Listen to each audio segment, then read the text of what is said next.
أعوذ بالله من الشيطان الرجيم. بسم الله الرحمن الرحيم.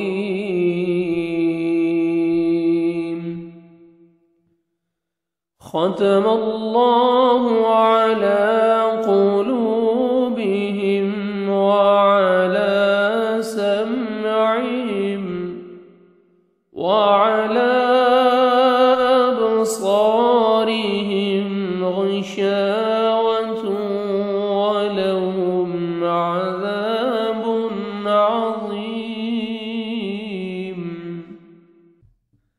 ختم مہر لگا دی اللہ نے علی اوپر قلوبہم ان کے دلوں کے وعلی اور اوپر سمعہم ان کے کانوں کے وعلی اور اوپر ابصارہم ان کی آنکھوں کے غشاوۃ پردہ ہے وَلَهُمْ اور ان کے لیے عذاب ہے عظیم بہت بڑا.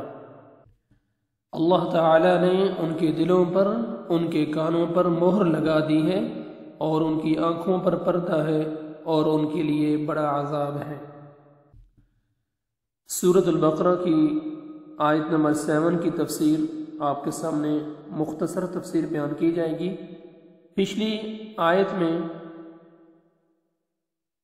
جو کفار ہیں جو کفر کرتے ہیں اللہ سبحانہ وتعالی فرما رہے ہیں کہ آپ ان کو ڈرائیں یا نہ ڈرائیں وہ ایمان تو لائیں گے ہی نہیں.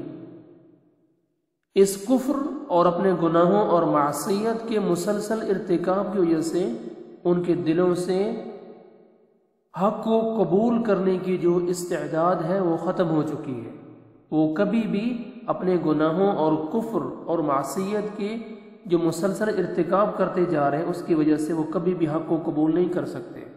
ان کے اندر سے ان کے دلوں کے اندر سے وہ حق قبول کرنے کی استعداد جو ہے وہ ختم ہو چکی ہے.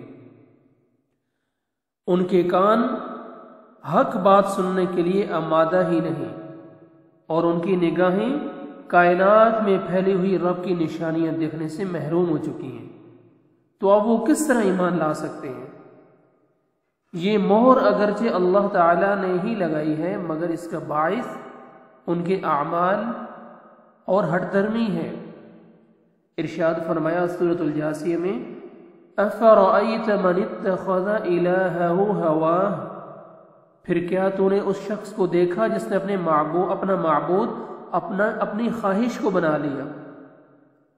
وَأَضَلَّهُ اللَّهُ عَلَى عِلْمٍ اور اللہ نے اسے علم کے باوجود گمراہ کر دیا. وَخَتَمَ عَلَى سَمْعِهِ وَقَلْبِهِ اور اس کے کان اور اس کے دل پر مہر لگا دی. وَجَعَلَ عَلَى بَصَرِهِ غِشَاوَةً اور اس کی آنکھ پر پردہ ڈال دیا. فَمَن يَهْدِيهِ مِن بَعْدِ اللَّهِ أَفَلَا تَذَكَّرُونَ پھر اللہ کے بعد اسے کون ہدایت دے تو کیا تم نصیحت حاصل نہیں کرتے؟ خواہشات کی وجہ سے اور علم ہونے کے باوجود اللہ تعالیٰ نے اس کو گمراہ کر دیا کیونکہ اس نے اپنا معبود اپنی خواہشات کو بنا دیا. پھر اللہ نے اس کے کان اور اس کے دل پر مہر لگا دی، اس کی آنکھوں پر پردہ ڈال دیا. اب اللہ کے علاوہ اسے کوئی ہدایت دے سکتا ہے؟ کتنی نصیحت کی بات ہے.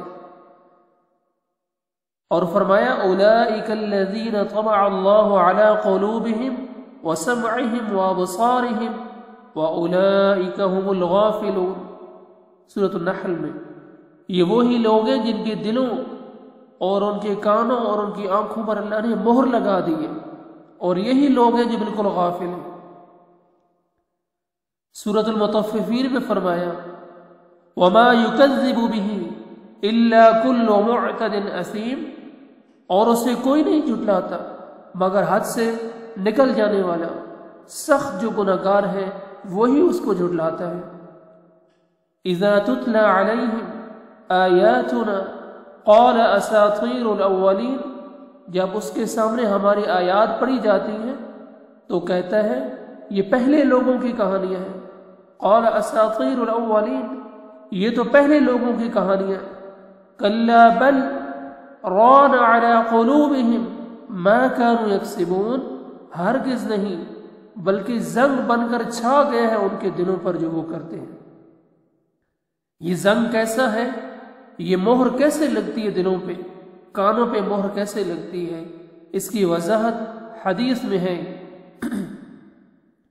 سیدنا ابو ہریرہ رضی اللہ تعالی عنہ سے روایت ہے کہ رسول اللہ صلی اللہ علیہ وسلم نے فرمایا، بے شک بندہ جب کوئی گناہ کرتا ہے اس کے دل پر ایک سیاہ نقطہ لگا دیا جاتا ہے، پھر جب وہ اس گناہ سے دور ہو جاتا ہے، معافی مانگ لیتا ہے، توبہ کر لیتا ہے، تو اس کا دل صاف کر دیا جاتا ہے، اور اگر وہ اس گناہ کو دوبارہ کرتا ہے تو اس نقطے کو بڑھا دیا جاتا ہے، یہاں تک کہ بڑھتے بڑھتے وہ سیاہی پورے دل پر چھا جاتی ہے، اور یہی وہ زنگ ہے جس کا ذکر اللہ تعالی نے اس آیت میں کیا، کلا بل ران علی قلوبہم ما كانوا یکسبون، ہرگز نہیں بلکہ زنگ بن کر چھا گیا ان کے دلوں پر جو وہ کرتے ہیں، جو وہ کماتے ہیں۔